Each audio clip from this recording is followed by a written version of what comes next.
mais do que uma entrevista, é menos do que um debate. É uma conversa com um contraditório em que, no fim, é mesmo a opinião do convidado que interessa. É um debate em que eu perco sempre. Perguntar Não Ofende é o podcast semanal assinado por mim, Daniel Oliveira, o que não faz chorar. Quase sempre sobre política, às vezes sobre coisas realmente interessantes. Ouça e subscreva em qualquer aplicação iOS, Android, Mixcloud ou no SoundCloud. Vá a patreon.com/perguntar não ofende, conheça as vantagens de ser patrono e apoie financeiramente a produção deste projeto independente.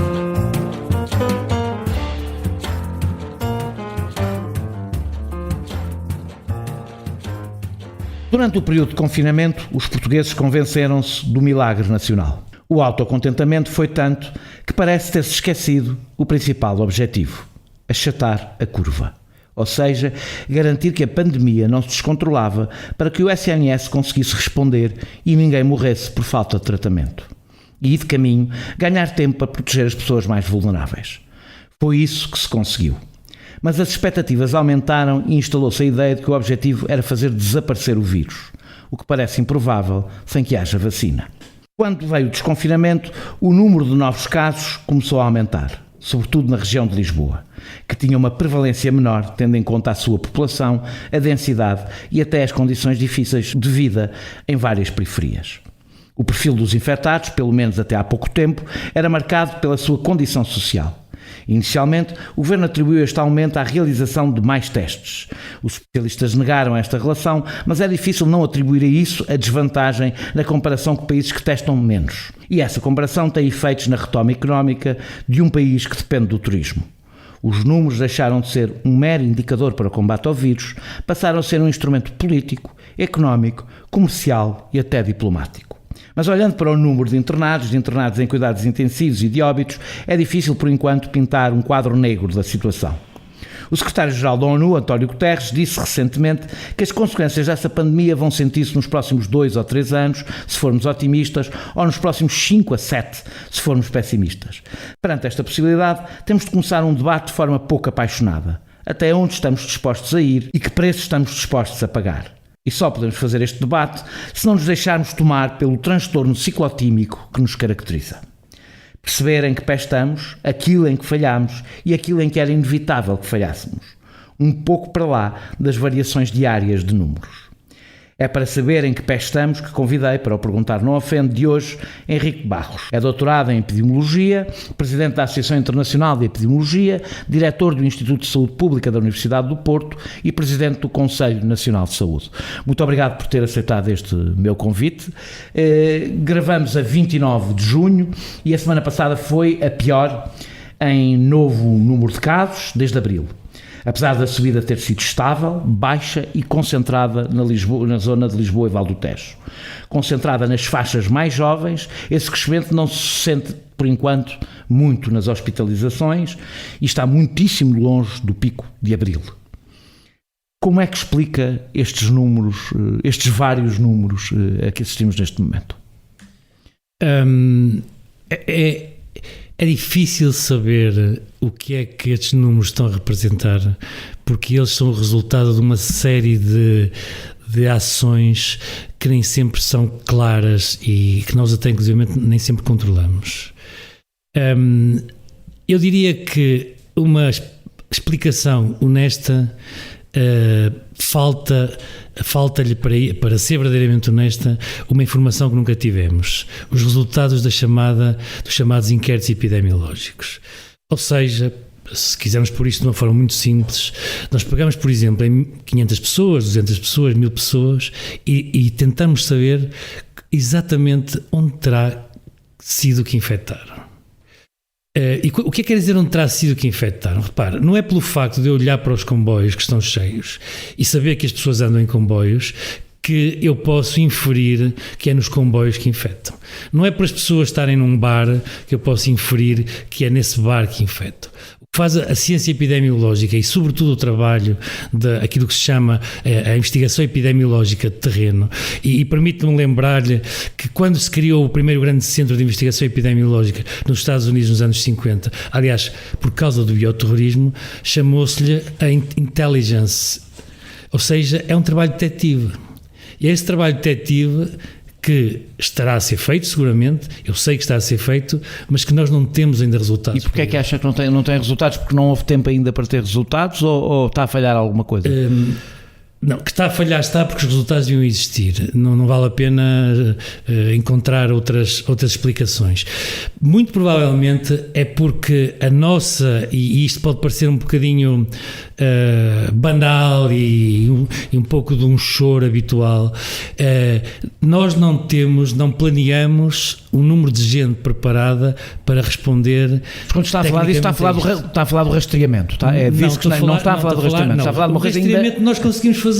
O que nós não conseguimos... Quando eu digo o rastreamento é, para além de testar, ver com que pessoas, fazer o rastreio de todo o percurso, não é? Mas mais que fazer o rastreio do percurso é inquirir sobre as circunstâncias da pessoa. Porque repare, se eu tiver alguém que é um exemplo que nós sabemos que existe, que vive num determinado local, sai, usa um transporte público, vai para um local onde trabalha, e essa pessoa não sai deste circuito, a minha procura dos potenciais locais de contágio cinge-se este circuito.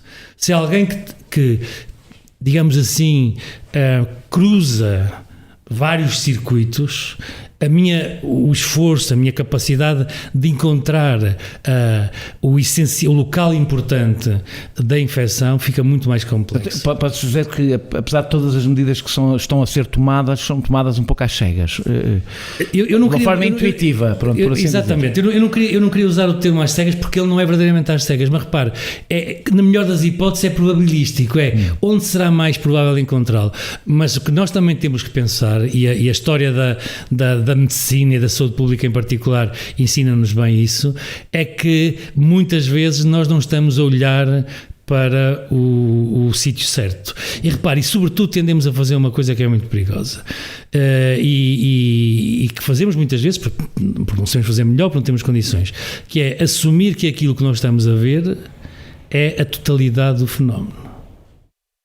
Nós inferimos com muita facilidade do mundo limitado que nós somos capazes de, onde nós nos mexemos. Por exemplo, eu sou médico numa determinada instituição, eu tendo a inferir para as características das pessoas com um determinado problema de acordo com aquelas que eu vejo. Uhum. Devo dizer que é uma das razões porque eu tenho imensas dúvidas quando há um discurso sobre os que estão no terreno, como se os que estão no terreno soubessem a realidade, os que estão no terreno conhecem a realidade do terreno onde estão, não é? Do seu terreno. Do seu terreno. Por isso é que é preciso dados um pouco mais científicos do que isso, não é? É juntar esses terrenos todos. E aí temos a visão global. E repare, e é isso que nos falta. Porque há questões locais. É evidente que numa determinada localidade a razão para o que induziu a transmissão pode ser completamente diferente de outro. Repare, mas consegue, nós assistimos a um aumento na área metropolitana de Lisboa, na realidade tudo o que estamos a falar, todo o alarme que se instalou tem a ver com a área metropolitana de Lisboa, porque o resto do país está a corresponder àquilo, parece-me a mim, às expectativas otimistas que existiam. Ou à curva a seguir o seu caminho. Exatamente. A minha pergunta é, há pelo menos, não estando a trabalhar com dados objetivos e discutíveis, há alguma razão que explique intuitivamente, se quiser, e da sua experiência, para explicar porque é que está a acontecer isto na área metropolitana de Lisboa? Nós podemos... E não é só porque é que está a acontecer isto, é uma coisa que eu também gostava de perceber, é o que é que está a acontecer, porque eu vejo... Eu gosto pouco de discursos muito emocionais nestas coisas, porque nós passamos então o português tem muito esse hábito, não é? Passar do 8 para o 80 em 5 minutos, e eu gostava de perceber... se a situação em Lisboa é assim tão dramática, 2, porque é que acha que ela está a acontecer ali? Então deixe-me dizer-lhe para com toda a sinceridade ficar claro que o que eu estou a dizer pode ser errado porque não temos a informação toda. Repara, o que é que nós sabemos? Sabemos a idade das pessoas, sabemos o sexo das pessoas. Jovens e homens, e deixe-me dar... Não, mas é que não é só serem jovens e homens. É quando nós olhamos para a evolução da proporção de homens em Lisboa, por exemplo. E quando olhamos para a idade média dos casos em Lisboa, por exemplo, o que é que nós verificamos? Verificamos que a partir dessa altura, aí por meados de abril, início de maio, a proporção de homens é brutalmente superior ao resto do país e ao que estava a acontecer na própria Lisboa, e a idade média dos casos desce cerca de 10 anos. Isso quer dizer trabalhadores? Isto quer dizer, muito provavelmente, trabalhadores, homens novos. Isto quer dizer mais duas coisas. Deixe-me tentar encaixar isto porque isto é a forma como a gente tenta lá chegar. Isto quer dizer que são pessoas que estarão essencialmente com uma saúde muito razoável, que não valorizam muito os sintomas, os sintomas pouco graves que terão, a maior parte, porque a doença nestas idades é essencialmente benigna no seu curso, e, portanto é natural que até tenham alguns sintomas, mas que em geral tendem a relacioná-los com outros problemas. Eu fumo, deitei-me tarde, estou cansado, e muitos dos sintomas da infecção são dessa natureza. Mas por via das freguesias também consegue perceber, pelo menos digo eu, olhando de longe e conhecendo as freguesias, são freguesias mais pobres, não é? Mas quer dizer que são capazes de não ser festanças do bairro alto, não é? Não são seguramente. Eu diria, a não ser que estejam a trabalhar nas festas, não é? Mas que é outra história que a gente às vezes também se esquece. E isso pode fazer o tal cruzamento dos circuitos da infecção. Mas deixe-me voltar à idade, o sexo das pessoas. Isto faz com que elas tendam a ter formas menos graves de infecção e tendam, por isso mesmo, a não valorizar os poucos sintomas que tenham. A imensa maioria das infecções tem um curso benigno. Portanto, estas pessoas podem passar todo o seu período de doença assintomáticos. Ou próximo disso, ou sobretudo, repare, uma coisa diferente é que não valorizam os sintomas nem procuram aconselhamento ou ajuda. E não procuram porquê? E agora entra aquilo que o Daniel disse. Porque muitas delas são mais pobres. Nós não temos esses dados objetivos. É uma das coisas que o inquérito epidemiológico nos devia dar. Quais são as profissões das pessoas? Está a haver agregação de certas profissões. Porque, repare, não é o facto de nós testarmos uma plataforma laboral que significa que ela tenha mais que outros sítios. Sim. Apenas ficamos a saber que ali há. Porque apareceu de repente ali um surto e começou a se identificar toda a gente ali. É uma coisa que nós vemos. Mas era importante saber, há sobrepresença de determinadas profissões, de determinados grupos etários, de determinadas regiões, determinados locais.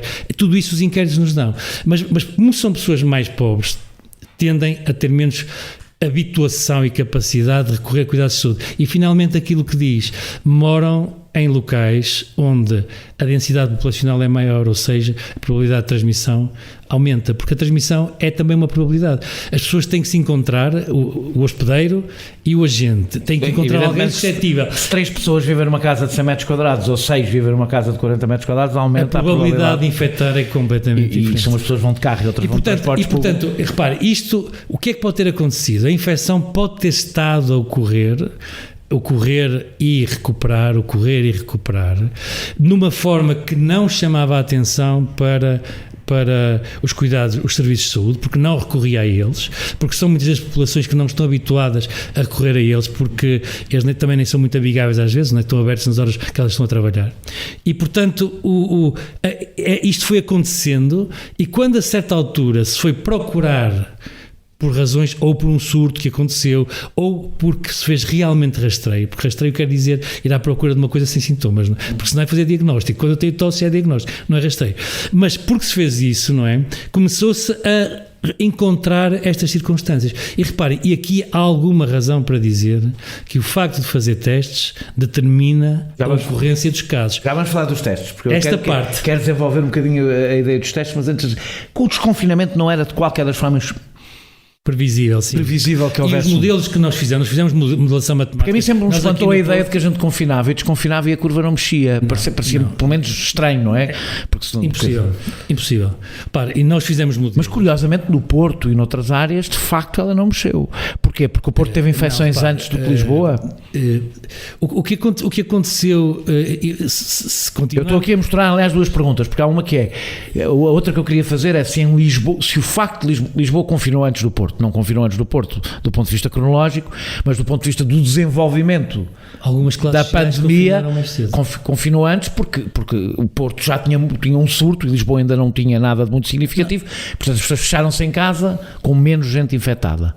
Mas se me permitir fazer um pouco de especulação, mas repare, isto é tudo especulativo. Já percebes, porque não há... Não, mas eu gostava de sublinhar isto, percebe? Mas eu tenho na minha cabeça é possível imaginar um cenário, que é este, repare, a infecção, ao contrário do que se disse, ela ocorreu ao mesmo tempo nos dois sítios, e subiu parecido nos dois sítios, depois subiu muito no norte e em Lisboa subiu menos e foi-se mantendo em números que aliás são próximos de alguns aspectos atuais. Dos atuais, sim.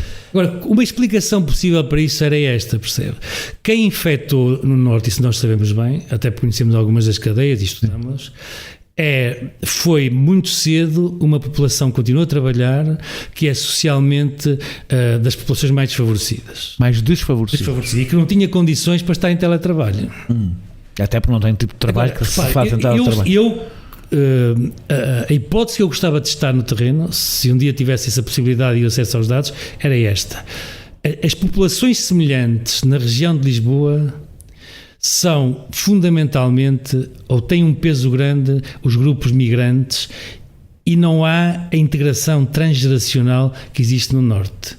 Um migrante do Paquistão, um migrante mesmo africano, tem menos probabilidade de viver em Lisboa com a avó, com a sogra, com a tia, com o primo, do que os trabalhadores das fábricas desta zona, desta coroa, em torno da cidade do Porto, por exemplo. Há menos contacto intergeracional, não é? E repare, isso pode ter explicado essa atravessar de circuitos de contágio, que em Lisboa se mantiveram muito tempo dentro de um confinamento, digamos assim, social e profissional, e que aqui no norte isso não aconteceu, porque circulavam as pessoas entre vários locais, o local de trabalho, o local onde vivem, a família, junto no fim de semana. Uma das coisas que se repara é que em Lisboa a comunidade migrante foi especialmente, isso consegue-se perceber, também mais uma vez não tendo números, mas por conhecendo alguns dos focos e olhando para algumas das freguesias, há uma forte probabilidade da comunidade migrante ser uma das principais afetadas e, portanto, de facto... Mas isto era uma hipótese possível para isto ter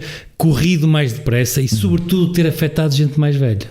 Exatamente por o facto de sociólogos, mas isto estão a ser sociólogos. Antes de passarmos um bocadinho para ainda dentro destes assuntos, até porque tem a ver com a pergunta que eu quero fazer a seguir, porque é que esses dados, explique-me melhor porque é que esses dados não estão disponíveis, o que é que aconteceu, o que é que está a falhar? O número, tocámos nisso um pouco, depois fomos noutro sentido, aquilo que se pode chamar a comunidade da saúde pública portuguesa. Sim. É muito limitada. É falta de pessoas para fazer esse trabalho? Falta de pessoas e falta de pessoas preparadas. A comunidade portuguesa, do ponto de vista da saúde, virou muito, investiu muito para a saúde curativa, como em todo lado. Os hospitais. E mesmo da curativa nos hospitais. E em muitos aspectos para as investigações mais aparentemente sofisticadas. Falou-se sempre muito do cancro, falou-se sempre muito de alguns aspectos da doença cardiovascular. E a investigação dita da saúde pública, quantitativa, qualitativa, mas que permite perceber o porquê das doenças na população e não no indivíduo em particular, nunca houve um investimento. Não é economicamente muito apelativa, não é? E sobretudo os resultados não se veem tão depressa, percebe? Quando a gente pensa em vacina, que é claramente uma coisa que vem e que é gerida pela saúde pública, nós pensamos em laboratórios, em ratinhos, em tubos de ensaio e não pensamos no enquadramento populacional que tudo isto tem. E por isso, quando a gente diz uma vacina não irá levar ao fim disto, eu infelizmente tenho que dizer, não leva de certeza, porque repare, nós andamos com a ideia da vacina que vem da varíola, que foi a única coisa que nós conseguimos acabar, e até outras doenças em que houve algum compromisso político, como a polio, o sarampo, etc. Temos vacinas há dezenas de anos e a infecção continua. Portanto, é quase ficção científica imaginar que mesmo que encontrássemos uma vacina hoje que estivesse a funcionar, iríamos vacinar o planeta. Vacinávamos o planeta e que erradicávamos a doença. Mas estes números, o que eu ainda não percebi há alguma recolha feita que pudesse já estar disponível e não está? Há seguramente dados recolhidos e que ainda não terão sido tratados por causa das pessoas estarem simultaneamente a recolhê-los e eventualmente a poderem tratá-los, percebe? Era um pouco como imaginar um cirurgião que ao mesmo tempo fazia anestesia. Quer dizer, as pessoas ou estão a fazer umas coisas ou estão a fazer outras. E acha que a Direção-Geral de Saúde e o Ministério têm que arranjar pessoas para conseguir fazer esse trabalho ou já é tarde? Eu acho que para este momento é tarde. Espero que a gente aprenda a lição. Através de patreon.com/perguntar não ofende, pode apoiar diretamente a produção deste projeto independente. Acha que não houve planeamento para o desconfinamento? Eu já ouvi várias pessoas dizer isso. Olha, eu honestamente não tenho opinião sobre isso. Eu gostaria de dizer uma coisa que penso que é importante e que às vezes tem sido um pouco esquecida. A saúde pública é eminentemente um campo onde a política e a prática de saúde se cruzam demasiado. Deixa-me lembrar uma coisa que as pessoas esquecem muito. O Villermé, que foi uma das grandes figuras da saúde pública do século XIX, era médico militar, deixou a medicina porque se impressionava com a miséria das pessoas. E é o pai da lei que fez com que as crianças em França só fossem trabalhar aos 8 anos de idade. Curiosamente, na altura, os empresários do tempo achavam que aquilo ia arrumar com a economia francesa, porque crianças só com mais de 8 anos a trabalhar. Portanto, se tivermos um pouco esta perspectiva do longo prazo, não é? O caminho que tudo isto leva torna muito difícil imaginar que nós podemos, de facto, responder de um ponto de vista científico e técnico, dizer assim, o desconfinamento foi pouco planeado, foi mal planeado, foi mal feito. Repare, mas há muitos colegas seus a dizer isso. Porque eu penso que, sabe, às vezes o desconhecimento é muito atrevido.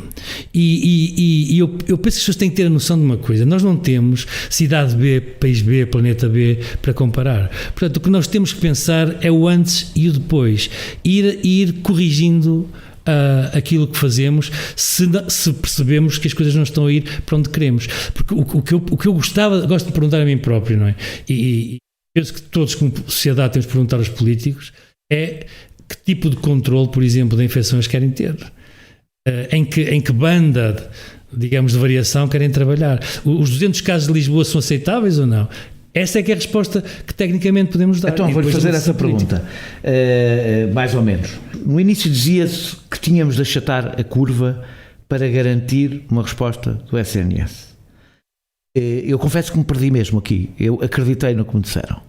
Me disseram, é importante achatar a curva, e todo o meu raciocínio na forma de olhar para esta pandemia foi: temos que achatar a curva porque o SNS tem que conseguir responder. Parece não haver nenhum problema de resposta do SNS, por agora. Poderá haver problemas localizados, que aí sim é preciso algum planeamento para distribuir os doentes, mas não parece que estamos, não é a haver um problema, parece que estamos muito longe de haver um problema de resposta do SNS. Mal estávamos com 70 casos de universidades em crise.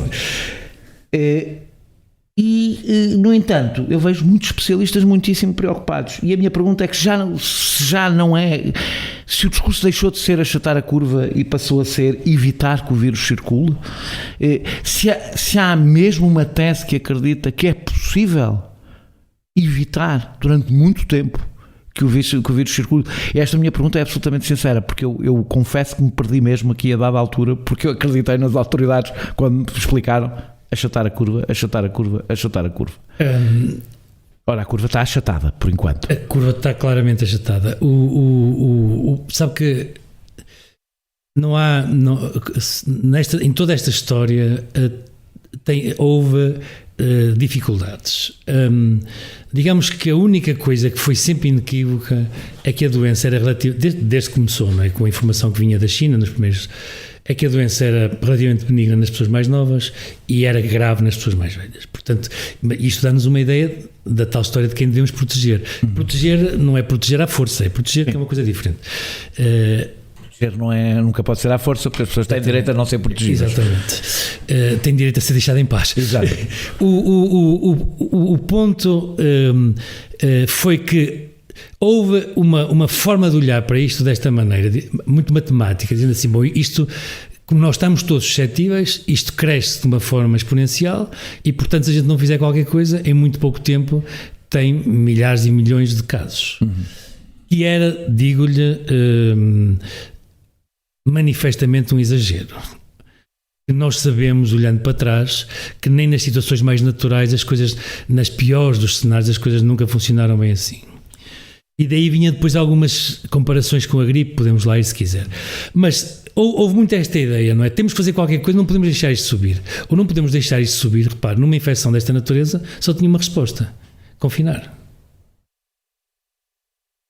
Não ia mais nenhuma. Eu confesso que quando eu até apoiei a decisão de confinar, mas era sempre uma lógica: temos que preparar o SNS para responder, temos que ganhar tempo para proteger as pessoas mais vulneráveis e manter a coisa controlada. Não era a ideia de que íamos vencer o vírus. Eu acho mesmo que houve um grupo de pessoas, muita gente começou a acreditar que podia vencer o vírus. Não sei com base em que, sinceramente, porque nós temos aqui que pensar por analogia. Nós não conhecíamos esta gente com precisão, nós conhecemos os coronavírus, sabíamos que há uns que são muito simples, são os culpados das nossas constipações banais, e todos temos 3-4 vezes por ano aquilo, e nem há imunidade continuada, nem há imunidade cruzada, e depois havia aquelas duas formas graves, não? O SARS 2003 e o MERS. E o SARS, por exemplo, desapareceu. Essa espécie de erradicação, que ninguém sabe se é uma erradicação real por aquilo que se fez, ou simplesmente porque por qualquer razão as condições deixaram, ou até a agressividade do vírus era demasiada, digamos, para ele se manter. Mas isso pode ter feito pensar alguém, bom dizer, se calhar isto também desaparece, mas era o mais improvável. E olhando assim, nós estamos a conseguir achatar a curva. Estamos a conseguir achatar a curva, por isso é que é a minha pergunta: nós estamos com um problema ou não estamos com um problema? Eu tenho acompanhado, como eu, o discurso da última semana, e eu quero perceber até que ponto é que ele é justificado ou não é justificado. Eu não consigo, de um ponto de vista, olhando com a informação que nós temos, olhando para as cadeias de transmissão que vamos reconhecendo, olhando para os números que nós vemos evoluir, isto será uma situação completamente controlada. Para que números é que deve olhar? Já agora que eu também tinha essa pergunta para lhe fazer. Para os R's. Para os infectados, para o R0, para os internados nos hospitais e em unidades de cuidados intensivos, para os óbitos, para qual dos números é que deve olhar? Todos esses números têm erros e são manipuláveis. É bom que se note em todo o lado. O número mais seguro é olhar ao contrário, olhar dos óbitos para cima, digamos assim. Como assim, a relação dos óbitos com a relação modelar os óbitos para perceber a ocorrência destes óbitos, como nós sabemos quantas pessoas vão morrendo daquelas que conhecemos, e a partir daí ir vendo quantos casos existirão. Por exemplo, foi isso que permitiu saber que havia muito mais casos do que os diagnosticados. Mas os óbitos dão-nos uma garantia da gravidade da doença, não é? Mas há dois números fundamentais. Um é um número pragmático, que são os internamentos, porque é tal capacidade de responder. E o outro... E aí devemos olhar para os dois, porque um dá-nos sinal para o outro. Ou seja, se tivermos muitos internados gerais, acabaremos por ter muitos internados nos cuidados intensivos. E mortes. E mortes, claro. Dependendo da idade das pessoas, que esse é que é o outro ponto fundamental. Não é? O outro número que é importante é o tal número reprodutivo, o R. Porque esse dá-nos uma ideia de qual é o valor médio que cada pessoa infectada gera de novos infectados. E o nosso R não está famoso, pois não? O nosso R anda à volta de 1,1, 1,2. Era suposto ser um bocadinho mais baixo. Era ideal, mas deixa-te dizer-lhe, por exemplo, quando nós comparamos nos vários países, mesmo nos últimos tempos, como nós temos que meter um intervalo de confiança, porque isto é baseado em 100, 200, 300 casos por dia, os vários países caem todos nos intervalos de confiança uns dos outros. E, portanto, o que se está a fazer é uma hierarquia que não é séria, sinceramente, da resposta dos países, que às vezes faz lembrar um pouco os rankings das escolas. Eu devo confessar que eu muitas vezes tenho a sensação, sobretudo agora na comparação dos países, mas a gente já lá vai por causa de outro assunto, estamos a trabalhar com quase uma forma burocrática, olhar uma forma quase burocrática para os números, o que aliás é um convite à sua manipulação, não é? Porque se eles começam a ter essa função, rapidamente os agentes começam a perceber o que fazer com eles. Como nós sabemos, os números são aquela coisa que nós podemos estruturar até elas dizerem o que nós queremos. Mas sabe que há coisas piores do que essas? Desculpa, isto pode parecer completamente ao lado. O número clássico, não é, que serviu até para campanhas eleitorais em Portugal, foi a mortalidade infantil. Sim. Os países comparavam-se. Então o que é que os países começaram a fazer? A ter regras diferentes para definir o que é uma morte infantil. Claro, a métrica era sempre a mesma. Número de óbitos até ao primeiro ano de vida por número de nascidos. Agora, o que definia o óbito e o momento do óbito é que variava de país para país. E, portanto, os países conseguiam ir mudando o seu local, digamos assim. Aqui, como nós sabemos, nem sequer há propriamente uma definição clara de morrer por Covid. O que é morrer tendo Covid ou morrer ou por causa da infecção. Portanto, tenho ouvido também falar muito agora, de repente começou-se a falar muito dos assintomáticos, como este crescimento na região de Lisboa deve-se sobretudo aos assintomáticos, como ou mais uma vez não é difícil responder. É um número que não é claro, aparentemente esse número está a aumentar, mas o número não é suficientemente grande para podermos dizer que os números estão a aumentar porque fazemos mais rastreios. É aí que eu quero chegar. Se a proporção de assintomáticos anda à volta dos 30%, 40%. Ora, isto nem quer dizer que sejam verdadeiramente assintomáticos. Repare, porque eu hoje estou assintomático, daqui a 3 dias, 4 dias posso estar assintomático. Pode ter sido só rastreado quando ainda era assintomático. Numa altura em que ainda estava assintomático.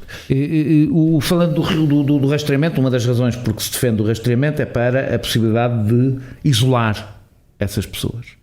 Eu aqui tenho uma pergunta um pouco mais difícil, mas para si provavelmente menos difícil do que para outros médicos, se é possível isolar pessoas em condições sociais muito desfavorecidas, porque uma das coisas que eu vejo é analisar as estratégias que se deviam ser seguidas em Portugal ignorando o contexto em que a pandemia se desenvolve, por exemplo, comparando-nos com a Holanda e comparando-nos com a Suíça ou comparando-nos com outros países. Mesmo nesses países tem sido difícil porque a infecção, e isto é uma banalidade, não é? Já foi escrito que as epidemias são uma revelação das desigualdades sociais, ponto. Outro dia citei um médico que dizia que as epidemias são um fenómeno social que às vezes tem qualquer coisa de médico. E portanto, nós sabemos que é assim, portanto, o que nós devíamos ter pensado e pensar é como é que vamos dar condições às pessoas para poderem estar isoladas. Reparo, há pouco quando nós falamos sobre o tipo de pessoas que estavam infectadas, esquecemos de dizer uma coisa muito importante. Em Portugal, como em muitos outros países, desde o início da pandemia, que se discutiu qual era a maneira de garantir que pessoas que não podiam parar de trabalhar porque senão não tinham maneira de pagar a sua renda ou a sua comida ou da sua família, como é que nós íamos fazer com essas pessoas, nomeadamente as que em muitos países onde este tipo de algum trabalho, por exemplo, nos hospitais, está entregue a pessoas que têm contratos fora das instituições e que se não forem trabalhar naquele dia já não ganharam. E portanto eles vão ter que fazer um balanço entre os seus sintomas e até a compreensão que tenham ou não maior do risco em que estão a pôr outros e o risco em que estão a pôr a sua própria sobrevivência. E, portanto, eles vão trabalhar. Estamos nisso e temos as próprias condições materiais de confinamento, que é pessoas que vivem em casas pequenas, com familiares. Esse é o corolário disto, não é? Sim. Estas pessoas vivem nessas circunstâncias. Portanto, nós, enquanto sociedade, temos de ter a necessária solidariedade, para pôr o nome mais simples, de poder garantir, ou o egoísmo, se quisermos, de poder garantir às pessoas que precisam de estar isoladas condições decentes de isolamento. Já agora, só mesmo para terminar a questão de Lisboa, de que falámos há pouco, é possível dizer que Lisboa confinou cedo demais? É uma coisa que eu me tenho perguntado a mim próprio. Das informações que nós temos, nomeadamente daquela... Porque, ao contrário, que há muita gente que achava que devíamos ter confinado antes, posso estar enganado e corrija-me se estou enganado, o confinamento tem um tempo possível. Tem um tempo, que é um tempo social e um tempo sanitário. Então, e os dois têm que se juntar, senão não há maneira E a minha pergunta é se Lisboa terá, tendo em conta o desenvolvimento de a pandemia que existia na altura em Lisboa, entrada em confinamento demasiado cedo. Eu creio que não. Repara, Lisboa não é a Lisboa de que estamos a falar. Não estou a falar da área metropolitana de Lisboa, não estou a falar da cidade de Lisboa, nem parece ter um problema especialmente grave. É que a área metropolitana de Lisboa não deve ter entrado em confinamento muito mais cedo do que as outras. Há uma parte que nem sequer entrou nunca em confinamento. Essa parte que é provavelmente onde está agora a identificar a infecção. Porque Porque a estratificação social dos novos casos era fundamental para a gente perceber o que está a passar. E esses dados não existem, publicados pelo menos. Já ouvi colegas seus dizer que o número de testes, vamos lá agora falar dos testes, que é um assunto que também pronto, que eu quero ser esclarecido e tentar perceber.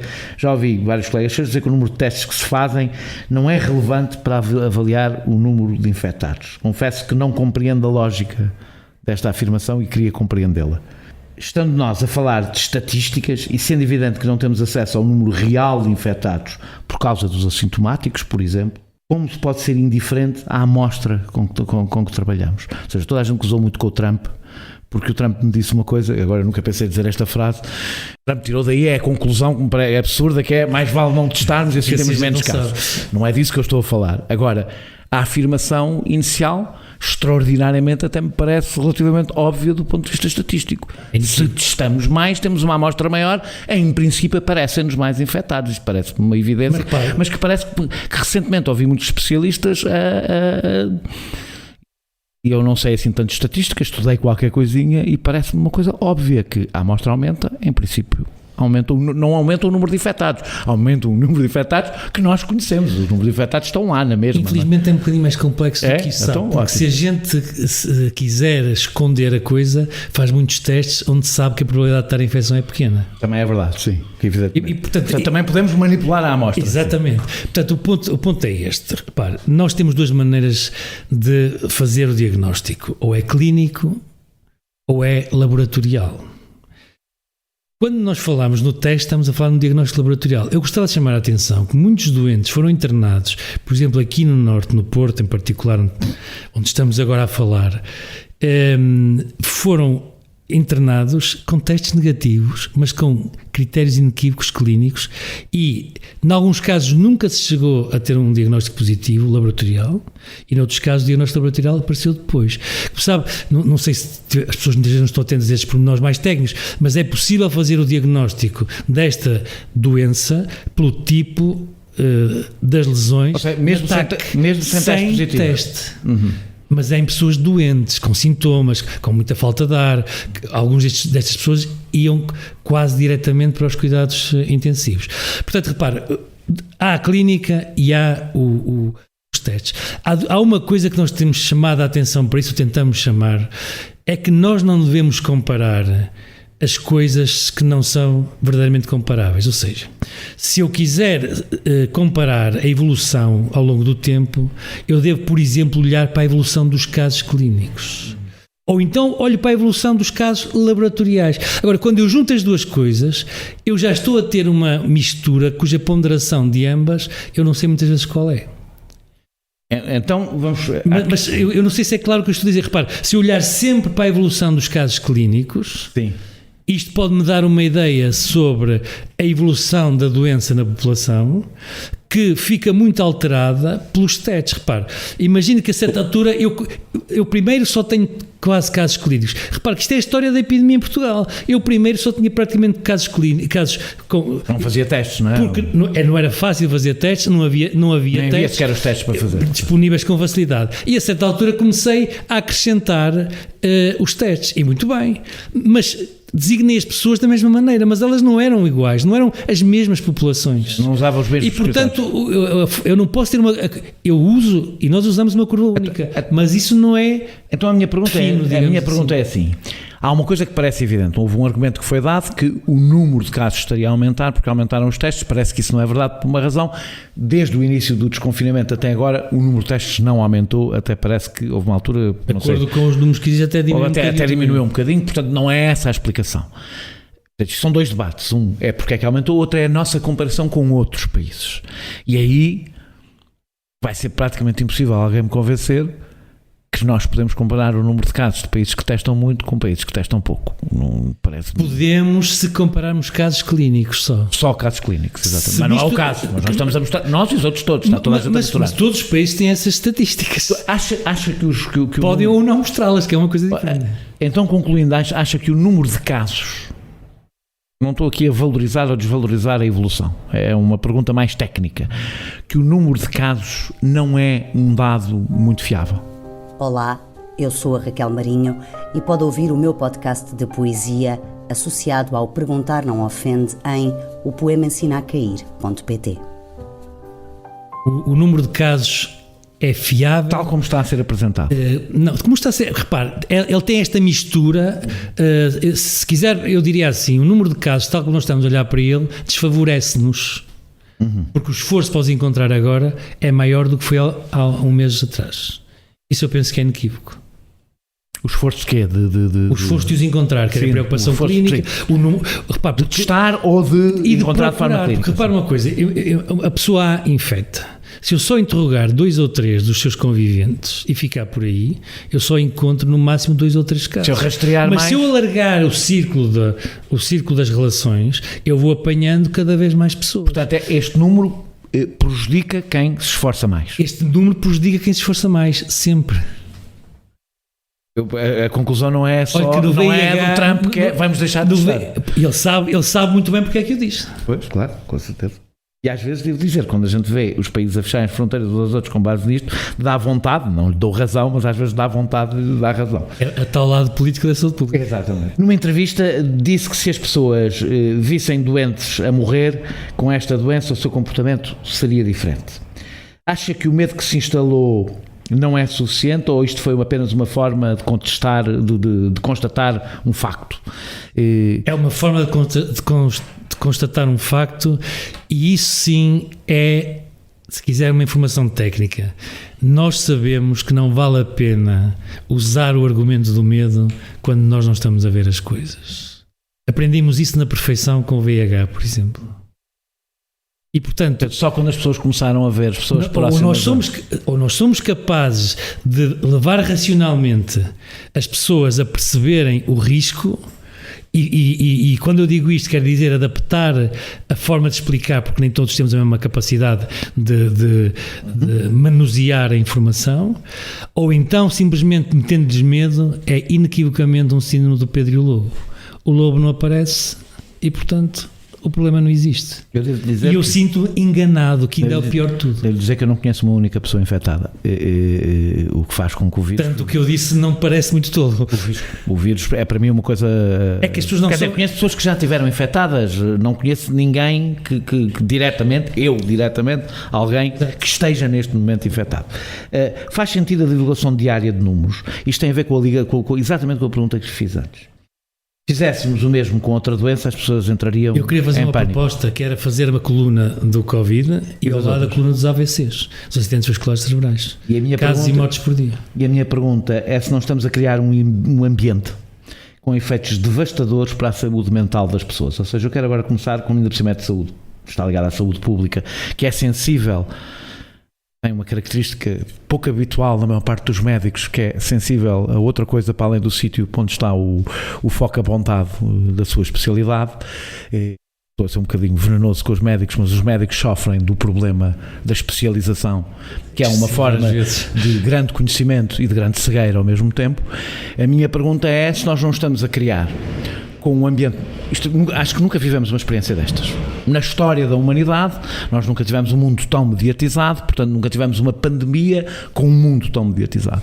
Se nós não estamos, quase do ponto de vista laboratorial, a experimentar e a testar a resistência mental das comunidades, e se isso também não deveria fazer pensar um bocadinho até onde podemos levar o discurso do medo?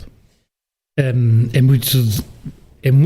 muito difícil responder-lhe a isso, mas quando se fartar, eu calmo.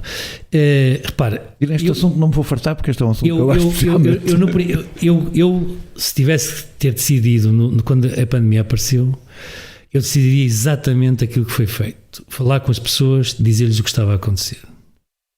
Porque temos de fazer aqui um balanço entre a transparência e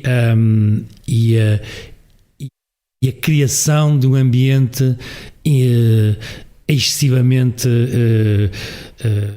ansiogénico. Porque vivemos essas duas coisas, não é? Eles não dizem porque não querem que se saiba a gravidade do problema, ou até dizem, mas eu não aguento o que me estão a dizer. E este balanço é difícil. Repara, portanto, acha que houve balanço?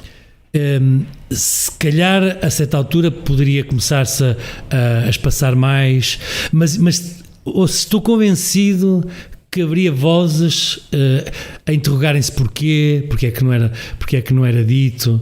Portanto, o dar a informação, eu penso que é útil.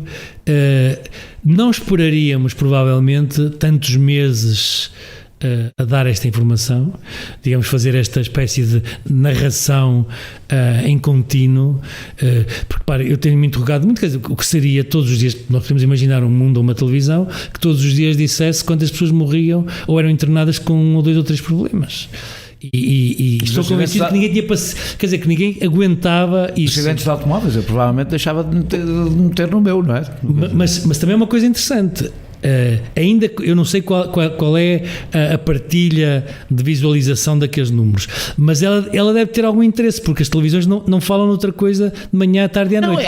E agora até estão. Interessa melhor, as pessoas interessam-se, ou cria-se-lhes o interesse. Isso é verdade. Dava um debate bastante complexo sobre o mundo mediático que vivemos hoje de obsessão monotemática, e que não é uma novidade com o Covid, só que o Covid a coisa ganha uma dimensão completamente diferente. Mas de facto as pessoas tendem a interessar-se, é relativamente fácil de verificar, as pessoas tendem a interessar-se por aquilo que já lhes é dado,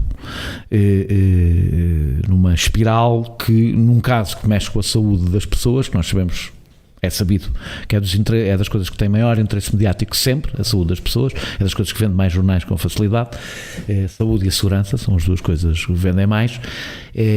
Se todos os dias falar de mortes, de número de casos, isso ganhar uma centralidade. A minha discussão aqui tem a ver com um fator de saúde que parece não estar a ser ponderado, que é a saúde mental. Sim, mas eu ia aí. Por isso é que eu disse, isto pode ser extremamente ansiogénico. Mas isto cria também uma outra coisa, se me permite, que começa a ser explorada aqui e ali, que é a competição, não é? Entre locais, entre regiões, entre pessoas, que também não é muito saudável de um ponto de vista mental. Mas neste caso concreto, muito mais do que talvez as questões do medo e da gestão da doença e tudo isso, o adicional de impacto na saúde mental e na capacidade de organizar a nossa relação e o nosso papel na vida, que é o facto de nos estarmos a separar dos outros, de uma forma muito abrupta, quebrarmos todos os nossos ritos sociais. Não importa se eles eram bons ou eram maus, o que importa é que eles demoraram às vezes séculos a chegarem onde chegaram. E não estão a ser substituídos por outros. E nem é fácil substituir rapidamente. Nós temos que lidar com o facto de que a nossa capacidade de nos determinarmos está muito limitada por regras que nos são impostas e que são regras de espaço. É como, em certa medida, estamos todos numa certa forma de prisão. São regras de relação pessoal. Duplamente, estamos obrigados a estar com pessoas, se era um crime, está há tanto tempo, e estamos impossibilitados de estar com outras com quem gostaríamos de estar, ou pelo menos imaginar que poder estar, e ao mesmo tempo temos uma espécie de peso sobre o que vai ser o nosso futuro. Portanto, temos aqui, digamos, a receita perfeita para aquilo que é verdadeiramente uma crise. Eu ainda mantendo um bocadinho no medo, mas com uma coisa muito específica. Recentemente, na última semana, começou a falar-se muito das sequelas. Eu interpretei isto, se calhar estou a interpretar mal, das sequelas que deixam nos jovens, como um discurso para tentar explicar aos jovens que eles também podem ser, de alguma forma, vítimas, porque há muito poucos óbitos de jovens e, portanto, isso, aliás, tem-se concentrado também num discurso muito em torno das festas dos jovens, que devo dizer que é uma coisa que me perturba um bocado, porque não vejo pelo menos nenhum dado que indique que é essa. Desculpa, era o que eu tentava dizer quando se diz são os comboios, são as festas, é isso mesmo. Onde é que estão os cálculos, se assim, estas infecções, que percentagem de infecções é que pode ser ligada ao facto das pessoas irem à praia ou estarem com os amigos? Mas na realidade, este discurso, por exemplo, sobre as sequelas deixadas nos jovens tem alguma base. Eu não estou a dizer que não há jovens com sequelas, evidentemente, eu digo base estatística, ou seja, de ser suficientemente relevante Porque aí funciona também o Pedro e o Lobo. Se de repente se começa a fazer um discurso também baseado no medo, que depois não tem uma base factual razoável, que não é o facto de, evidentemente, houve jovens que ficaram com sequelas, não é essa a questão, o discurso vai-se esgotando ele próprio, não é? Vai deixando de ser eficaz. Há alguma ideia de que, por exemplo, as sequelas são uma coisa significativa nos jovens? Não, neste momento não. E, aliás, o que sempre se pensou, é claro que se nós tivermos uma posição ou uma forma de imaginar o nosso devir num enquadramento muito psicanalítico e tal, podemos encontrar aqui algumas explicações relativamente complicadas, mas digamos, de um ponto de vista daquilo que nós chamamos habitualmente a saúde mental e um certo equilíbrio entre a saúde física, entre a saúde física e a saúde psicológica, se há tempos em que a plasticidade é suficiente para encontrar caminhos alternativos, é nas fases mais iniciais da nossa vida. Os grandes síndromes pós-traumáticos tendem a aparecer noutras fases da vida. Agora, há neste momento coisas, repare, se eu estivesse a falar daquilo que eu faço uma investigação habitualmente, mais hoje em dia, eu diria, os acontecimentos das fases iniciais da vida são extremamente marcantes no risco de doenças físicas no adulto. Quais são esses acontecimentos? E alguém que teve um jovem que teve Covid pode ficar com ganchos? Não. A questão a doença, eu não estou a pensar na doença enquanto sequela física que ela possa deixar, nós não sabemos, seria tonto estar agora a dizer não vai deixar ou vai deixar, não sabemos ainda, temos que esperar para ver. Mas sabemos que isto que estamos a viver é inequivocamente um acontecimento importante, um evento de vida marcante. Veremos quanto tempo dura, não é? E veremos quanto tempo dura. E por isso, da mesma maneira que nós sabemos que as crianças são vítimas de violência cedo, que as crianças que têm problemas sociais cedo, que as crianças a quem lhe acontece determinado conjunto de acontecimentos de vida em fases iniciais vão mais tarde, isso nós já sabemos, pessoas que vão ter os infartos de miocárdio, repare, que são mais importantes do que muitos dos fatores que nós, porque gostamos de acusar a vítima nas suas escolhas, gostamos de dizer que são culpa deles. Sobre isso. Parece impossível fechar jovens adolescentes. Pelo menos não é saudável. Que ainda por cima não se sentem em risco. E não se sentem baseados em alguns dados objetivos, por mais que agora seja pedagógico dizer o contrário. Eu não acho que em princípio a mentira seja pedagógica, e é evidente que os jovens correm menos riscos que os mais velhos. Só se mudasse qualquer coisa no vírus. Todos os números o indicam. Eu não tenho a certeza que isso não tenha efeitos mais perigosos para o desenvolvimento e para a saúde. Ou seja, a minha pergunta é se não há... exatamente o que eu estava a tentar dizer. Eu percebi, por isso é que eu quero ir para aqui. Se não há limites para o confinamento. Ou seja, se nós partimos do princípio que isto pode durar muito tempo, é possível continuar a dizer aos jovens que eles não podem fazer festas? Durante 2 anos, nós podemos dizer a jovens de 17 e 18 anos... que haja um desígnio político de mudar a nossa vida completamente. Dizer a jovens de 17 e 18 anos, vocês não podem fazer festas nos próximos 2, 3 anos. Isto nem sequer é praticável. Não é praticável. Só numa coisa completamente totalitária. E não acha que se está a criar um ambiente de frustração nas pessoas por começarem a desejar uma organização da vida que não é possível, que não é praticável, pelo menos, em democracia e liberdade? Mas a resposta é esta. Em que medida é que nós estamos a fazer isto verdadeiramente por razões sanitárias, ou estamos a fazer isto numa espécie de biopoder que vai sendo testado? Deixe-me dar-lhe um exemplo que foi muito coisa. Isto pode ser muito mal interpretado, mas olha, vamos ver. Nós fechamos as escolas com base num argumento muito sanitário. Eu estava aqui a sorrir porque a minha próxima pergunta era exatamente sobre isso. Portanto, nós fechamos as escolas com base no argumento sanitário, até muito por analogia com a gripe. As crianças infectam, trazem entre elas, não lhes acontece nenhum mal muito particular do ponto de vista da sua saúde, trazem a infecção para dentro de casa e tal. Nós podemos pensar ao contrário. Nós já sabíamos que conhecemos este circuito, podíamos quebrar o circuito noutro local. Mantendo as crianças nas escolas, nós podíamos mantê-las em socialização e socialização controlada. Sabe o que é que eu acho? Eu vou ser ainda mais, como não faz mal eu ser mal interpretado, posso dizê-lo. nós sacrificamos milhares e milhares, dezenas de milhares, centenas de milhares de crianças e o seu futuro e a sua saúde em nome da nossa saúde. É a conclusão que eu tiro. Ou seja, sei se como elas exatamente... podiam ser portadoras de vírus, isolámo-las e tirámos-lhe parte da infância e sobretudo às crianças mais pobres. Não é? Sim, sem dúvida. Particularmente às crianças mais pobres que não têm alternativas para aprender e para socializar.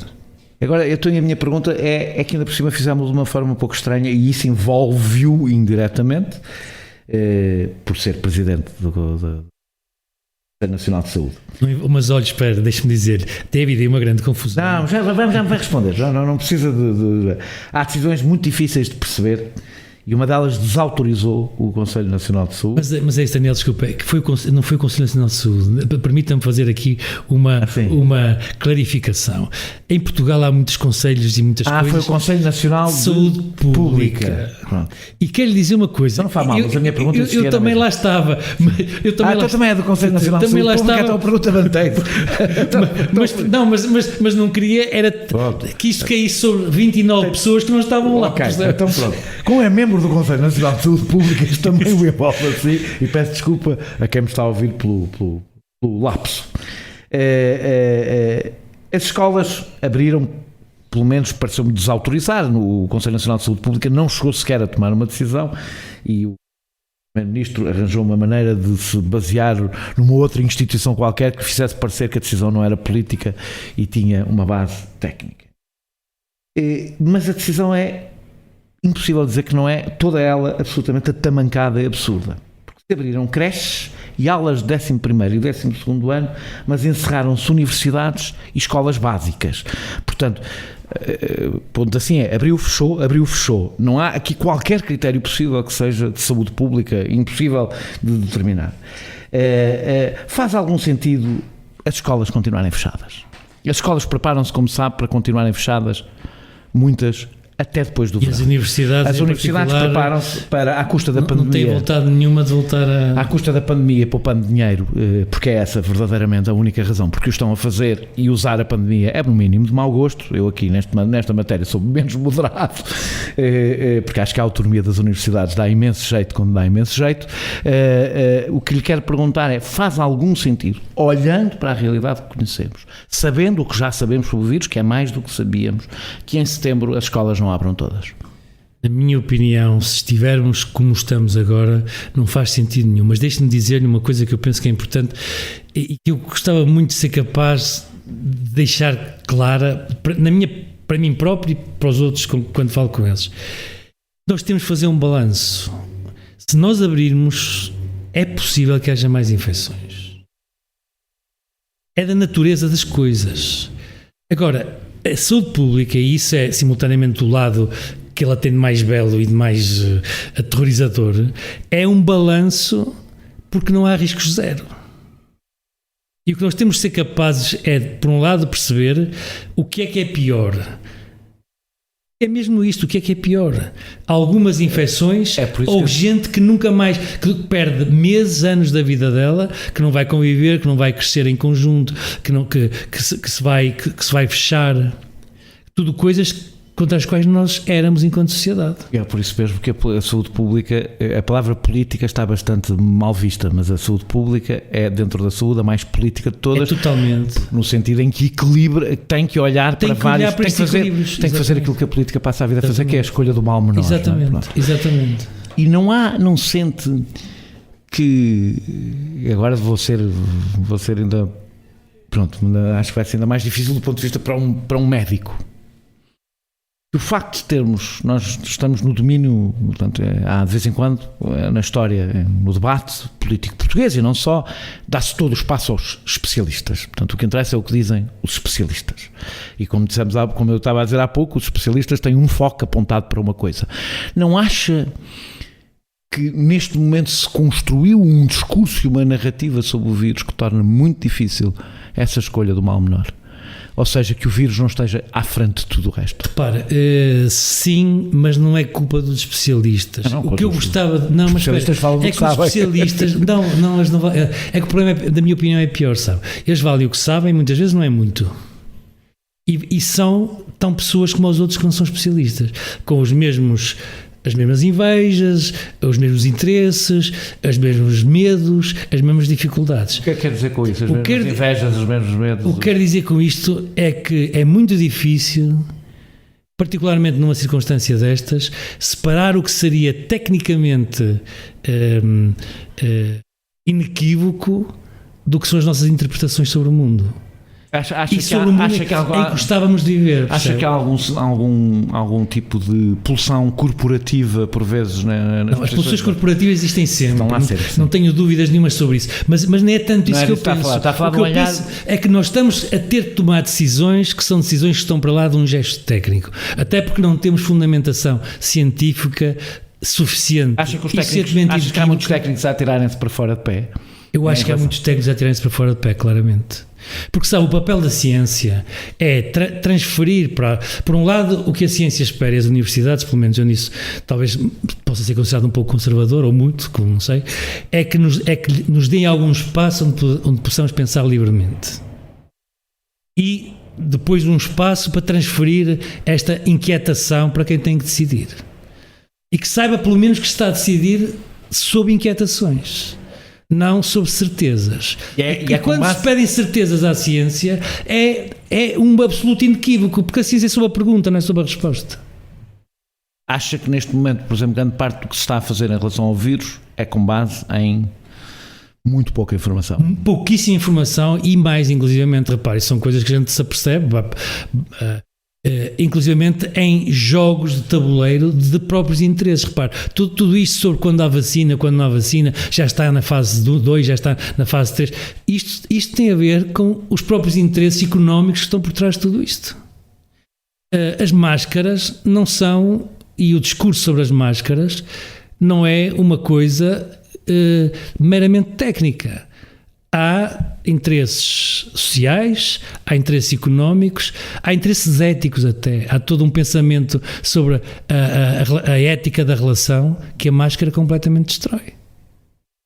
O Levinas, por exemplo, o filósofo, escreveu muito sobre isto. E não se pensava em coisas, e não estávamos a pensar na Covid, nem sabia que vinha aí. Mas a verdade é esta, é que os políticos puseram-se, se calhar não tinham outro remédio, tendo em conta o risco de trabalhar na total incerteza, puseram-se totalmente nas mãos dos técnicos, no sentido, pelo menos do ponto de vista público.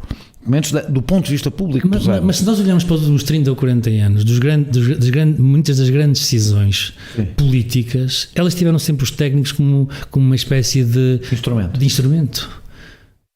Pense nas questões da ecologia, pense nas questões dos transportes, pense nas questões do nuclear, pense nas questões dos pesticidas. Eu dou-lhe só coisas que têm a ver com a saúde, eu consigo fazer uma lista imensa em que a decisão é política, é uma decisão de jogo de lobbies, inclusivamente, e os técnicos entram nisto, e repare, e alguns entram sinceramente com as suas dúvidas, com as suas questões, mas outros entram venalmente. Veja-se, por exemplo, toda a discussão em torno do amianto e o que se foi escrevendo e fazendo sobre o impacto do amianto na saúde, em que a indústria do amianto também tinha os seus cientistas de serviço. A gente acabou por ir por aqui, eu acabei por não concluir. Se acha que, nas atuais circunstâncias, eu não retive a sua resposta, as escolas deveriam abrir em setembro? Na minha opinião, sim. Uma das incógnitas é a questão da imunidade do grupo, ou mesmo da imunidade, sem ser de grupo, individual. Eu sinto que os especialistas preferem não falar disso, não só porque ainda não ser claro que a infecção garante uma imunidade duradoura, portanto há uma fortíssima dúvida nesta matéria, mas por recear que isso faça com que as pessoas relaxem os seus cuidados, começar a falar de imunidade do grupo. Quero dizer, do meu lado faz toda a diferença, não é? Saber se há ou se não há, até para as minhas estratégias pessoais. E nós temos estratégias pessoais e temos direito a elas, não nos foram retirados o direito. Sem elas perdíamos, provavelmente. Exatamente. Não foi-nos tirado, não é só aqui uma estratégia de grupo, isto não é a Coreia do Norte, temos estratégias pessoais. Mas a verdade é que a estratégia, mesmo a coletiva, havendo ou não imunidade duradoura, é radicalmente diferente. Ou seja, a estratégia de relação com esta pandemia será totalmente diferente se descobrirmos que há uma imunidade duradoura e que, portanto, as pessoas que não correm risco de se infectarem-se, no fim é bom. ou que não há e, portanto, infectarem-se é só um risco e não tem nenhuma vantagem. Acha que teremos que esperar muito tempo para perceber o nível de imunidade que esta infecção dá? Temos que esperar mais alguns meses. Aí nós temos... Mas concorda que é uma informação importante? A informação é fundamental. Porque, repare, se não houver imunidade duradoura, nem faz sentido andar atrás de vacinas. Pois, não sei para nada, claro. Nós estamos a jogar... Em bom português, se não houver imunidade, estamos lixados. Peço desculpa. Ou francês. ou não, se nós conseguirmos aquilo que em relação a outras... repare, ninguém se sente muito tramado pelas constipações, o resfriado comum. É aborrecido, estraga uns dias e tal. E é possível que este vírus se venha a transformar num vírus menos... É possível que... Não sei, mas é possível que aconteçam coisas dessas. Este vírus, como outros, ao longo da história, foram criando uma certa forma de... Sim, a verdade é que não há vacina para os outros coronavírus, não é? E repare, nunca se procurou, claro que procurou, até porquê? Porque a doença... Então também me deixo falar de uma forma simples. A doença não mata, não é grave, mas é muito chata. E tem outra coisa importante, tem um impacto económico brutal. O conjunto de pessoas que trabalha menos, que não vai trabalhar... A gripe normal. Falar das constipações banais, não é? Já nem falo da gripe, estou a falar das constipações banais. Portanto, e já se procurou uma vacina e não se encontrou. Não se encontrou uma forma técnica boa, uma capacidade, porque a doença não dá imunidade mais que 2-3 meses. Repare, nós neste momento sabemos várias coisas que não têm sido faladas. Uma das coisas que sabemos é que há pessoas, e já temos experiência, nós estamos a fazer isso aqui na Universidade do Porto, há pessoas que praticamente não montam uma resposta imunitária. A resposta imunitária, a quantidade e a duração parece depender da gravidade da doença. A doença mais grave dá a resposta mais marcada. Dá mais imunidade. Dá mais imunidade.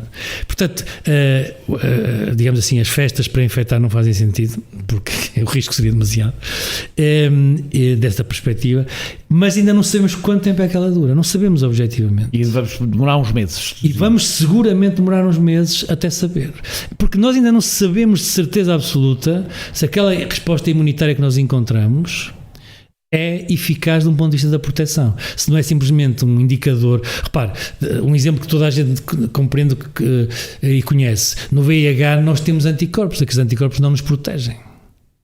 Nós também fazemos o teste do VIH da mesma maneira que fazemos o teste da Covid. Eu não pus aqui na sua apresentação, que foi coordenador da estratégia contra o VIH. Nós, da mesma maneira que picamos o dedo para saber se estamos infectados por VIH, procuramos anticorpos, picamos o dedo para saber se tivemos infecção. Está a ver? Nós julgamos que é se tivemos, mas se calhar não será. Pode ser. Os anticorpos do VIH existem, mas não nos protegem. Não são capazes de neutralizar o vírus. Portanto, coexistem com ele. Nós ainda não sabemos... tudo leva a crer que haverá anticorpos neutralizantes, portanto, que são eficientes. Por isso é que se colocou aquela questão, que lembram-se seguramente, de usar o soro de convalescentes para tentar tratar pessoas com infecção. Era exatamente nesta perspectiva, os anticorpos bloqueiam a infecção, são úteis. Mas repare, não se tem falado nisso. Se calhar não correu tão bem como as pessoas gostariam. E portanto, se vamos esperar uns meses, quer dizer que nós vamos continuar com estratégias meramente probabilísticas. As estratégias dos séculos que passaram: isolamento, quarentenas, confinamento, desinfecção e máscaras. Mas sendo que há uma que a dada altura não pode continuar a ser utilizada, que é a do confinamento geral. Aliás, eu estou absolutamente convencido, posso estar enganado e posso vir a ser desmentido daqui a uns meses, que o confinamento como fizemos em março não o poderemos repetir. E sabe que não, aí eu creio que nós já sabemos o suficiente olhando para o passado. Olha, não podemos, por razões psicológicas e de saúde mental, não podemos porque a expectativa que muita gente teve de que aquilo se fechasse 15 dias o vírus desaparecia, já sabia que não existia. Devo dizer que eu acho que uma das responsabilidades por uma frustração que vai existir agora tem a ver com isso. O facto de, mesmo que não tenha sido dito, para mobilizar as pessoas, criou-se a ilusão de que se eu vi várias vezes, até vi um polícia uma vez, numa reportagem na televisão, a dizer, quanto mais nos conversarmos agora, mais depressa isto passa, e eu estava a ver a televisão, não, é o contrário. Quanto mais nos conversarmos, mais tempo isto demora. Tem que ser, mas é assim. Mas, Daniel, sim e não. Repara, quando há pouco falava na questão da imunidade. Eu digo, mais tempo isto demora... Não, mas é verdade. A curva era isso, era fazer demorar mais tempo. Mas é que é verdade, sim e não. Porque, repare, vamos imaginar que a infecção, por razões da nossa organização social, se confinava a determinados grupos. A infecção se confinava. Se esses grupos se confinassem, a infecção podia, de facto, desaparecer. Porque não encontrava... Mas repare, nós ainda não sabemos uma coisa que está a ser preocupante. O problema é que nós somos um mundo globalizado onde... Não, mas pelo menos poderia ter algumas estratégias de desaparecimento. Repare que foi o que parecia que tinha acontecido na China, que ele tinha desaparecido. Agora repare, por exemplo, há informações que têm aparecido que não têm sido muito tratadas, nem pensadas, se calhar não tivemos tempo ainda. Os casos de transmissão às martas ou às visões, como queiram chamar, na Holanda. Os holandeses preparam-se para matar milhões, ou já mataram milhões de crias de visão, de marta, porque apareceram casos de transmissão a pessoas. E cria-se aqui até uma hipótese de saber como é que foi o ciclo. Se o vírus já existia em algumas espécies de animais, que não necessariamente só os morcegos, etc., ou se... Os pangolins, não é? O pangolim é intermédio no meio disto. Ou se havia espécies de animais, como o pangolim, por exemplo, mas noutras geografias, em que o vírus já podia circular. E repare, esses casos na Holanda são preocupantes nesta perspectiva.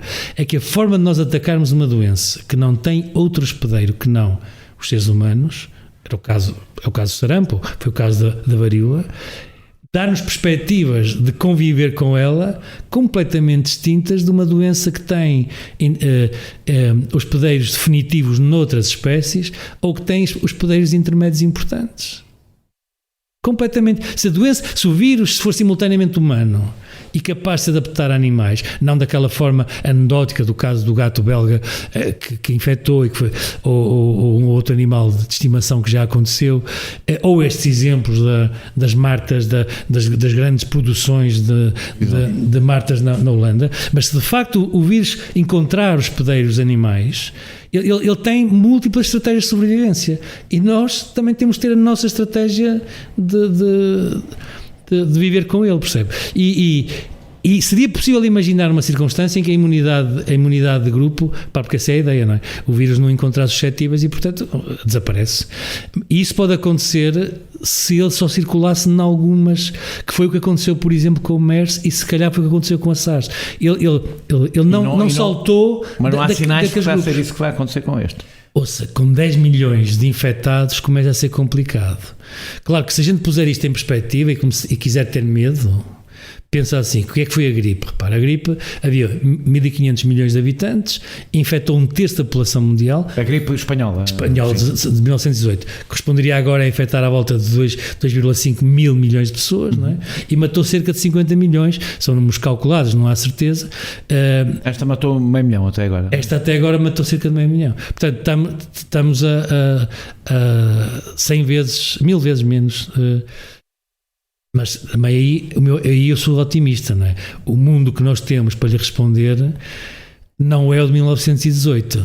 E é isso que me chateia, que nós ainda estejamos apenas a ter nas nossas mãos os mesmos instrumentos que tínhamos há um século, há dois. E já agora deixe-me falar aqui numa coisa... Isso custa um cientista, mas isso põe-nos no lugar, geralmente. Põe-nos no lugar, mas a ciência poderia ajudar-nos a estar mais longe. E repare, é isso que me leva a gostar de uma coisa que muitas pessoas não gostam, que é a possibilidade de usar as aplicações digitais como forma eu sei, por isso é que eu falei nisso.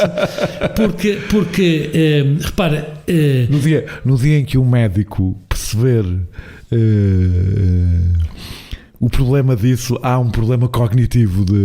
Eu acho que os médicos estão incapacitados de compreender, de conseguir perceber que a eficácia não pode ser a medida de todas as coisas. Mas repara, a eficácia disto não é uma eficácia médica sequer.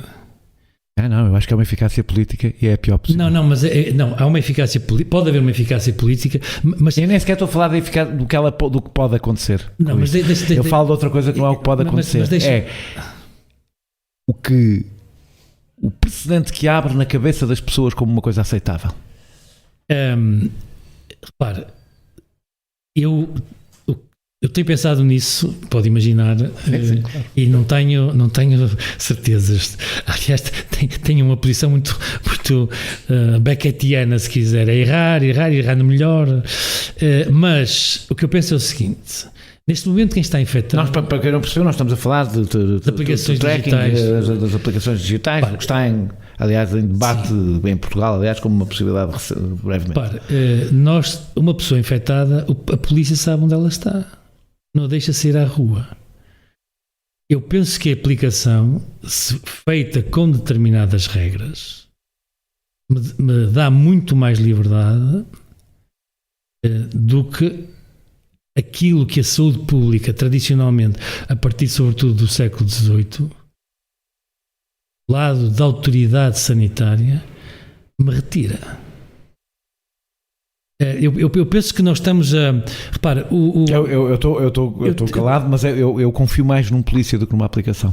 A polícia tem um nome, tem uma ética, por pior que seja, ou melhor, tem uma ética, e mais, o polícia, ao contrário da aplicação, um dia deixa de ser polícia, deixa de estar entre nós. A minha questão é que instrumentos é que queremos dar aos futuros regimes que aí virão. Eles não vão herdar os polícia, eles não vão herdar o polícia que fica, agora vão herdar a aplicação e sobretudo a disponibilidade para ela. Não vão herdar o polícia, mas herdam a polícia. Mas faz toda a diferença. Mas herdam a polícia. Mas é exatamente o que faz a diferença entre a máquina e o humano, e há uma coisa... Mas porquê é que nós não somos capazes de... Portanto, os livros de ficção científica são ótimos, porque nunca são sobre o futuro, são sobre o presente e o passado. Mas repare, porquê é que nós não somos capazes de pensar que podemos utilizar uma tecnologia sem deixar espaço para as derivas totalitárias? Porque seria um milagre, e eu não acredito em milagres, porque todas as vezes que isso nos foi prometido não aconteceu por uma razão, porque é demasiado tentador. É demasiado tentador. E o que soubemos sobre a Cambridge Analytica, tudo o que temos sabido mostra que é demasiado tentador. Mas dizer... é dar um tesouro demasiado grande e depois pedir, vá lá, sejam bonzinhos, não fiquem com o tesouro. Eu aqui, a minha posição nem sequer, já me explicaram, pessoas que percebem seguramente mais do que eu e do que nós os dois sobre estas questões tecnológicas, todas as armas e pessoas em que eu acredito que... O meu problema não é a aplicação propriamente dita, que até pode ser completamente segura. E já existem, as pessoas já dão todas as suas informações ao Google, dão tudo. No dia em que o Estado lhes pedir, abrimos a última porta. Mas eu compreendo que para um médico de saúde pública isto seja difícil. Não é difícil por uma... Não, é difícil. Eu percebo completamente o que quer dizer. Por prioridades repare, é muito mais egoísta, se quiser. Não é nada generoso.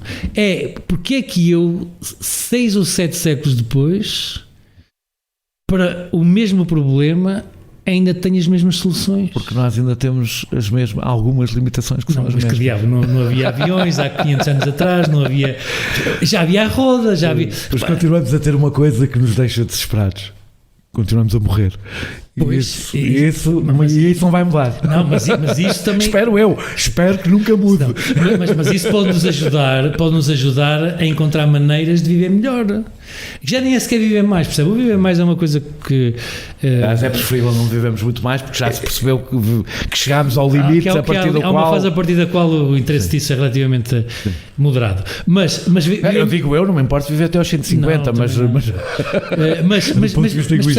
no sentido em que há coisas, eu acredito verdadeiramente que pode haver avanços tecnológicos que nos ajudem a solucionar.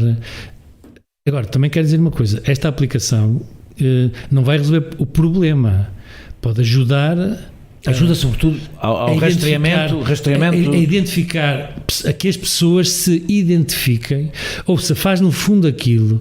Eu compreendo e sou totalmente, acredito, estou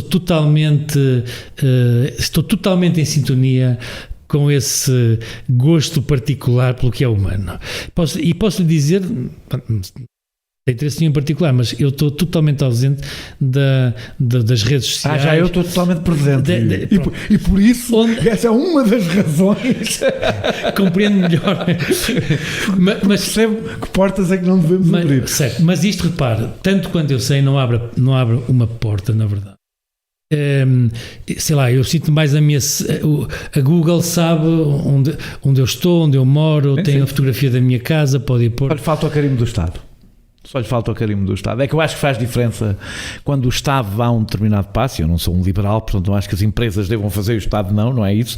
É que o Estado dará, é um passo, eu acho mesmo que é um passo que provavelmente, inevitavelmente daremos, mas que terá efeitos. Sabe o que é que me preocupa, sinceramente? Eu acho que vamos dar. Olha, um pouco até às vezes por um pouco de desespero por não ter soluções melhores. E a mim confortava muito mais que ficasse bem claro que não havia maneira disto passar a ser uma forma de eu ser controlado com outras coisas. Acho que essa garantia nunca lhe poderá ser dada. Não sei, mas há uma garantia que me pode ser dada, percebe? Não me obrigarem a usar a aplicação. Pois, seguramente, até porque não vêm que me obrigarem a uma do meu telemóvel para o Rio e não podem como me obrigar. Mas essa era muito importante, percebe? Mas um dia podem nos querer pôr um chip e isso preocupa muito. Pois bem, e aí eu vou viver para as montanhas, porque acredito, eu nesta matéria sou um radical. É o único momento, aliás, que eu me cruzo com alguns liberais mais à direita de mim. Sim, mas neste tipo de temas. Porque isso aperta-nos o nosso espaço de liberdade, claro. Indiscutivelmente. António Guterres falou, como eu disse na introdução, de 2 anos, numa ponto, ou talvez 7. Estamos todos a atirar uns para o ar. Hoje, quando estamos a fazer esta entrevista, o Presidente da Organização Mundial de Saúde disse que o pior ainda está para vir. Eu confesso que eu nunca sei muito bem que credibilidade devo dar a estes anúncios, tendo em conta a informação que temos. A minha pergunta é, há alguma forma de manter o mundo em resistência neste estado em que estamos durante 7 anos? Os médicos não estão a pressionar para resolver um problema que entendem, criando problemas mais graves à volta. Isto é para rematarmos a nossa conversa e muito do que falamos.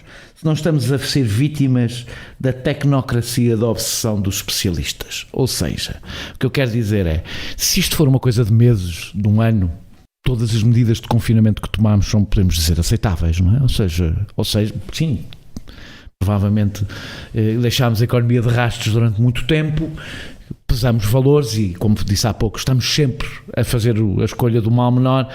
Ou seja, a minha pergunta é se o tempo aqui não é um elemento determinante para as estratégias que vamos definir. Se falamos de 7 anos, nós não podemos tirar a adolescência e a juventude durante 7 anos, porque destruímos uma geração inteira. Destruímos com efeitos futuros que nem conhecemos bem. Ou, provavelmente destruímos as democracias e destruímos muitas outras coisas. Se o tempo aqui não é uma questão fundamental e se sente que entre os especialistas, os médicos, etc., e os técnicos, há abertura para fazer um debate com este grau de elasticidade. De sermos mais ou menos firmes, vamos pôr a coisa assim, dependendo do tempo que é previsível que isto dure. As grandes crises sanitárias acabaram sempre a mudar os regimes. Portanto, e esta não podia ter acontecido em pior momento. E, portanto, é bem possível que haja mudanças muito relevantes na forma de nos organizarmos todos enquanto sociedade, e alguns sinais da utilização, digamos, da excepcionalidade sanitária para criar outras excepcionalidade. Que o Daniel preocupa-se, por exemplo, com a da aplicação, e eu compreendo. Não, mas espera, eu sei, por exemplo, e eu compreendo, porque isso faz parte, pode ser. Eu até me preocupo com o distanciamento social entre crianças, por exemplo. Bom, que houve imagens completamente ridículas, miúdos em cada um num quadradinho, num átrio. Isso terá efeitos no futuro daquelas crianças. Seguramente, não, mas ouça, mas agora há o outro lado disto, não é? Os humanos têm alguma capacidade, e têm demonstrado, de se adaptarem. Se calhar nós estamos a ver isto muito a quente. Eu não sei, a não ser pelo que fui lendo, de algumas descrições do que é que se pensava em 1918, por exemplo. Quando havia uma primeira guerra, estavam a pensar noutras coisas, acho eu. Nós fizemos uma boa entrevista aqui, já agora faço publicidade, fizemos uma boa entrevista ao José Manuel Sobral, historiador que se dedicou à pandemia de 1918 Mas sabe que há uma coisa engraçada que era a primeira vez nas guerras, digamos, da humanidade, que um chefe de exército ou de Forças Armadas tinha dito que queria garantir à sua nação que morria mais gente em combate do que gente de doença. Isto teve quase a ser verdade, se não fosse a gripe. Os americanos, pela primeira vez na história das guerras, tinham perdido mais gente de armas na mão, digamos assim, do que vítimas de doenças. Coisa que os europeus não tinham conseguido, que com tudo isso, as tropas tinham sido largamente dizimadas por doenças e não só pelo combate. Depois veio a gripe que mudou completamente tudo isto. Mas há muitas descrições, percebe, da ideia dos cavaleiros, dos vários cavaleiros dos apocalipses, não é? Quando nós enfrentamos coisas destas, colocamos-nos sempre o problema da incapacidade de perceber o que vai ser o futuro. Mas se calhar nós não estamos a ver uma crise tão brutal de um ponto de vista sanitário como até a informação, as doses massivas de informação nos podem fazer crer. Temos armas, apesar de tudo, de resposta que não tínhamos, não é? Veja-se toda a discussão em torno dos cuidados intensivos. E é engraçado se pensar, da mesma maneira que no mundo sanitário as especialidades se recolocam e reconfiguram na sua relevância hierárquica, quem é que vai ajudar mais o cidadão? Quem é que é mais importante? Pois não se pode esquecer que na hierarquia das especialidades médicas as diferenças entre o que ganha um cirurgião plástico e um pediatra são brutais. E portanto, quando estas coisas acontecem, também se modifica o valor relativo, não é? E não é por acaso, se calhar nós decidimos gastar mais dinheiro com ventiladores do que com pessoas para fazerem os rastreios dos contactos. Porquê? Porquê é que acha que isso aconteceu? Porque provavelmente nós imaginamos, o ventilador é uma pessoa que está na nossa frente que morre se não for colocada naquele aparelho, e o rastreio de contacto há de ver-se. E isto é o drama da prevenção versus a cura, sempre. E vai continuar a ser, e nós vamos viver alegremente com isto, enfrentando crises que vão ter muito mais impacto, eu diria, olhando para trás, na forma de nos organizarmos como sociedade. Isso não está a mudar, pois não? Ou seja, durante este período não sentiu que, por exemplo, na prevenção, no rastreio, nada. Não mudou nada? Não, até porque repare, veja o que é que nós falamos. Nós não, eu não estou a dizer sequer que seria possível, mas pelo menos era possível pensá-lo. Imaginar uma estratégia. Nós tivemos 2 meses para imaginar uma estratégia de resposta, não é? O vírus começou em dezembro, finais de dezembro, e chegou cá no início de março. Nós podíamos ter imaginado uma estratégia preventiva, aquilo que se chama a prontidão para responder, que é um termo que eu não gosto muito, que é muito militar. Mas como é que nós estamos preparados para? E nós preocupámos-nos, mesmo ainda por cima, na altura, foi em saber se tínhamos leitos de hospital, se tínhamos... Não discutimos verdadeiramente com a mesma intensidade e com o mesmo ânimo, fecha a escola, abre a escola, aumenta o número de professores, porque repare, nós podíamos ter dito em fevereiro, dizer assim, pode vir aí uma epidemia, vamos modificar as escolas, vamos ter 2 professores por classe em vez de ter um professor por classe, para as crianças poderem estar mais separadas. Vamos aproveitar tempo. Vamos mandar professores mais velhos para alguns para casa e substituir por mais novos. Vamos aproveitar provisoriamente. Claro, vamos aproveitar tempo para explicar isto. Olha, lava as mãos, não tussas para os teus amigos. Se estiveres doente, fica em casa. Mas a nossa opção não foi essa. Fechamos as escolas, mandamos as pessoas para casa. Porque, repara, isto também não é muito novo na forma de nós reagirmos, percebe? Quando nós olhamos para a história, para os grandes momentos da história da saúde pública, não é? Primeiro era as pessoas que viviam doentes e iam medo do contágio, que eram os leprosos, vai para o lado. Aliás, há um cartoon giríssimo no Monde em que tem um velho, uma velha imagem da lepra, o homem com a matraca que fazia o barulho para avisar que o leproso vinha a aparecer, e ao lado um tipo do nosso tempo com o telemóvel na mão a dizer que tinha a app para avisar que estava... Vê? Exato. Então, Acho que é um bom momento, acabámos a dar-me razão. não, mas temos é que tentar negociar como é que Sim, fazemos claro. isto. Eu também acredito, eu acredito, aliás, que nestes debates estica-se a corda para depois as pessoas se aproximarem no debate. Nós regressamos, muito obrigado por esta conversa, nós regressamos para a semana com outro convidado. Este episódio teve a produção de João Martins, pesquisa de Filipe Avala, música de Mário Lajinha e ilustração de Vera Tavares.